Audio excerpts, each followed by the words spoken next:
एक super speciality hospital Lucknow.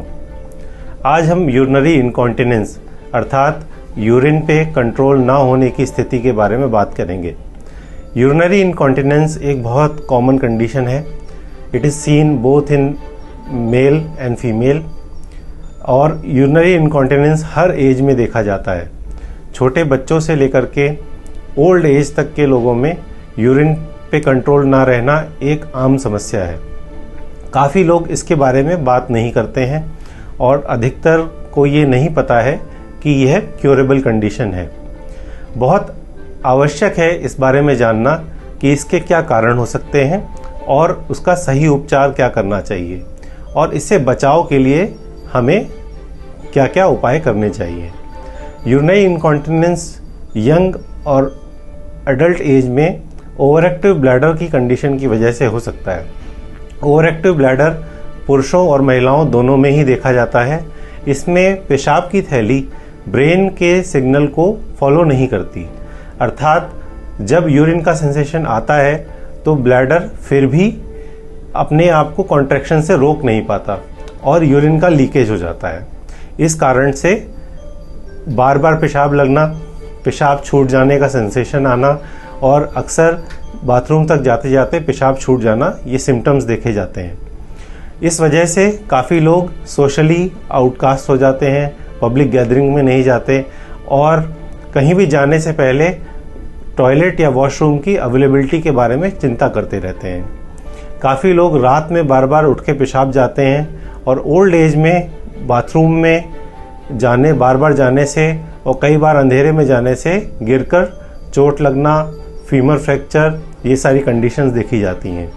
इसके अलावा बार बार नींद के टूटने से आपकी स्लीप क्वालिटी प्रभावित होती है और ओवरऑल क्वालिटी ऑफ लाइफ पे असर आता है।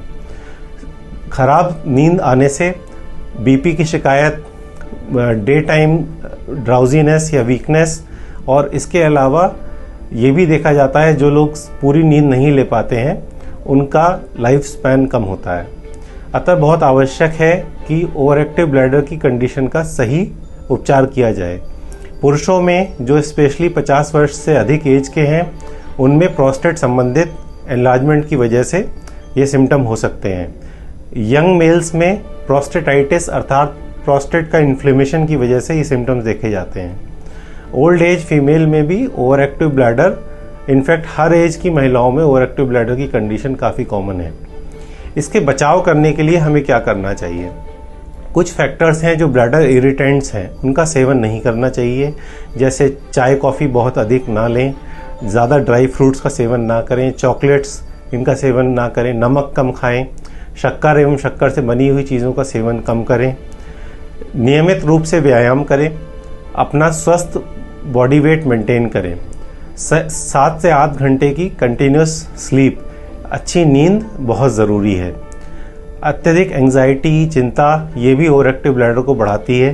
अतः योगा करें, मेडिटेशन करें, इनसे आपकी जो एंजाइटी की कंडीशन है वो बेहतर होगी और ओवरएक्टिव ब्लैडर में भी फ़ायदा मिलेगा। जो लोग ओवरवेट हैं उनको वेट रिड्यूस करने से काफ़ी लाभ होगा। इसके बावजूद भी अगर इन प्रयासों के बावजूद भी आपकी स्थिति नहीं सुधरती है तो अपने विशेषज्ञ से, यूरोलॉजिस्ट से ज़रूर संपर्क करें। इसके लिए मल्टी स्टेप ट्रीटमेंट उपलब्ध है जिसमें फर्स्ट लेवल पे लाइफस्टाइल चेंजेस जो मैंने बताए वो किए जाते हैं। सेकंड स्टेप पे दवाइयों की मदद से इसको कंट्रोल किया जा सकता है। अत्यधिक परेशानी बढ़ने पे ब्लैडर में बोटॉक्स थेरेपी से भी काफ़ी फ़ायदा मिलता है। ये उन्हीं केस में की जाती है जिसमें मेडिसिन कारगर ना हो रही हो। विशेष प्रकार के टेस्ट जैसे यूरोडायनेमिक स्टडी इस बारे में फर्दर डिसीजन लेने में हेल्प करती है। एक्सट्रीम केसेस में जिसमें ब्लैडर की कैपेसिटी संकुचित हो गई हो या ब्लैडर बहुत छोटा हो गया हो या किडनी पे असर आ रहा हो, उनमें ब्लैडर ऑगमेंटेशन या मेजर सर्जरीज का रोल है। इसके अलावा स्ट्रेस यूरिनरी इनकॉन्टिनेंस यानी खांसने छींकने पे पेशाब का लीक हो जाना, उसके लिए महिलाओं में टेप प्रोसीजर, टीवीटी, टीओटी काफ़ी कारगर हैं। काफ़ी सारे ऑप्शंस की वजह से मोर देन 90% केसेस को पूर्णतः क्योर या कंफर्ट दिया जा सकता है। अतः आपके लिए क्या ऑप्शन सही है उसके लिए अपने विशेषज्ञ से सलाह करें और इस प्रॉब्लम से निजात पाने में एक कदम आगे बढ़ाएं। धन्यवाद।